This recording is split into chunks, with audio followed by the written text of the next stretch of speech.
पुराने जमाने से यही रिवाज चला आ रहा है। इधर घर में चूंटियां नजर आईं और उधर बड़ी बूढ़ियों ने मुट्ठी भर आटा कोनों में डाल दिया।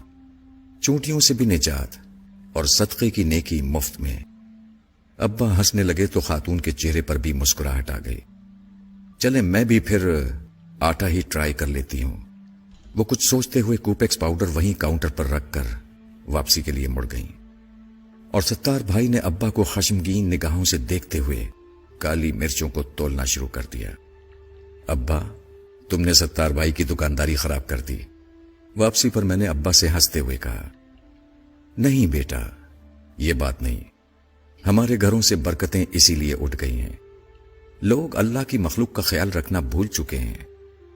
पहले किसी घर के सामने कुत्ता भी आकर बैठ जाता था तो घर की खवातीन उसके सामने भी कुछ ना कुछ बचा खुचा सालन रोटी रख दिया करती थी। मगर अब ऐसा नहीं होता, क्योंकि अब रोटियां भी गिनकर पकाई जाती हैं। बरकतें कहां से आएंगी फिर? इस कौम पर बॉम्ब ना गिरे, जलजले ना आए, सैलाब ना आए तो और क्या हो। अब्बा तासुफ के इजहार के साथ साथ मुझे आसान जिंदगी के गुर समझाने की कोशिश भी कर रहे थे।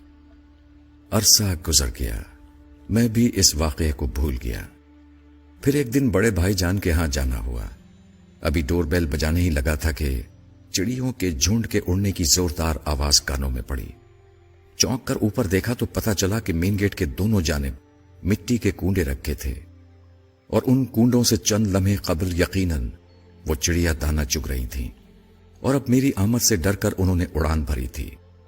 मगर अभी भी वो उड़कर दूर नहीं गई थीं, बल्कि ऊपरी मुंडेर पर इधर उधर फुदक कर मेरे जाने का इंतजार कर रही थीं। भतीजी ने दरवाजा खोला तो मैं अंदर दाखिल हो गया। ये क्या, इतनी सारी चिड़िया? मैंने सलाम के बाद खुशगवार हैरत से भाभी से पूछा, जो किचन की खिड़की से खाना पकाते हुए मुझे देखकर मुस्कुरा रही थी। तुम्हारे भाईजान ने रखे हैं ये कूंडे लाकर चिड़ियों के दाने के लिए? वो मायने खेज अंदाज में बड़ी भतीजी को देखकर मुस्कुराई तो मुझे अचंभा सा महसूस हुआ। शाम को भाईजान आए तो मुझसे रहा ना किया। भाईजान, ये चिड़ियों के लिए दाना रखने की कोई खास वजह है क्या? नहीं, बस ऐसे ही। अच्छा होता है, सदका देते रहना चाहिए। भाईजान ने आहिस्ता से समझाया, ये बहुत जरूरी होता है, खुसूसन जिस घर में बेटियां हों।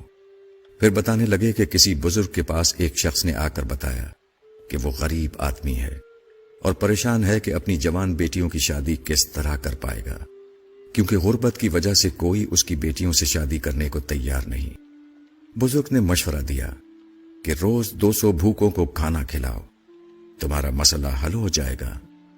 गरीब आदमी मारे एहतराम के बुजुर्ग को तो कुछ ना बोल पाया, अलबत्ता आस्ताने से बाहर आकर ज़ारो कतार रोने लगा। पास से गुजरते हुए किसी दाना ने पूछा, रोते क्यों हो? गरीब ने जवाब दिया, गुर्बत ने पहले ही मार मार कर अधमुआ किया हुआ है और सरकार ने फरमाया है कि रोज 200 भूखों को खाना खिलाओ, तब बेटियों की शादी मुमकिन होगी। दाना आदमी मुस्कुराकर बोला, भले आदमी, भूखा क्या सिर्फ इंसान होता है? अल्लाह की मखलूक छोटी हो या बड़ी, भूख तो सबको सताती है। अगर तुम एक मुट्ठी आटा भी चूंटियों को डाल दोगे तो समझो तुम्हारा सदका हो गया। दाना आदमी तो ये कहकर अपनी राह चल दिया और गरीब अपनी नाकिस अकल पर हंसते हुए अपने घर को चला। कुछ अरसे बाद ही सदके की बरकत से न सिर्फ वो अपनी बेटियों के फराइज से सुबुकदोश हुआ, बल्कि घर में भी खुशहाली आ गई। भाईजान जिस वक्त ये वाकया हमको सुना रहे थे, मुझे अब्बा की मुट्ठी भर आटे वाली बात याद आ रही थी। मैंने आने वाले दिनों में देखा कि भाईजान ने अपनी चारों बेटियों की शादियां उनकी सही उम्र में बिल्कुल दुरुस्त मौके पर कर दी। शायद इसीलिए जब मैंने अपना घर लिया तो सबसे पहले अपने दरवाजे के पास चिड़ियों के लिए दाना रख दिया। कई बार घर बदला, हर बार ये चिड़िया, कबूतर और कव्वे मेरे रिस्क की आसानियों का सबब बनते रहे। बीमारियां भी आईं, परेशानियों ने भी घेरा तंग करने की कोशिश की, मगर हमेशा ये परिंदे मुझे आसरा देते रहे। इन्ना माल उसरे युसरा के माने समझाते रहे। अल्लाह रब्बुल इज्जत की बड़ाई का यकीन दिलाते रहे। الحمدللہ سما الحمدللہ۔ میں نے آج تک اپنے بچوں کا بہتا خون نہیں دیکھا، انہیں کسی تکلیف سے تڑپتے نہیں دیکھا۔ ایک وقت ایسا بھی آیا جب میرے گھر کا سب سے بڑا مسئلہ یہ تھا کہ ہماری مرغی کڑک ہو جانے کے باوجود انڈوں پر کیوں نہیں بیٹھ رہی ہے، اور یہ وہ دور تھا جب میرا گھر کبوتروں والا گھر کے نام سے مشہور ہو چکا تھا۔ یقین مانیے کہ یہ تمام باتیں اس لیے نہیں لکھی ہیں کہ نعوذ باللہ میں اپنی نیکیوں کا پرچار کرنا چاہتا تھا، بلکہ میں اس راز کو کھول کر بیان کرنا چاہتا ہوں جو سوال کی صورت میں مجھ سے اکثر کیا جاتا ہے کہ آخر کیسے گزارا کر لیتے ہو؟ ہم سے تو نہیں ہوتا۔ میں نے اپنی زندگی کو اسی ننھی مخلوق کی خدمت کر کے آسان بنایا ہے۔ تمام بڑائیاں اس رب کے لیے جس نے مجھے اس قابل بنایا کہ میں یہ کر سکوں۔ اللہ ہم سب کو صدقات کی توفیق عطا فرمائے، آمین۔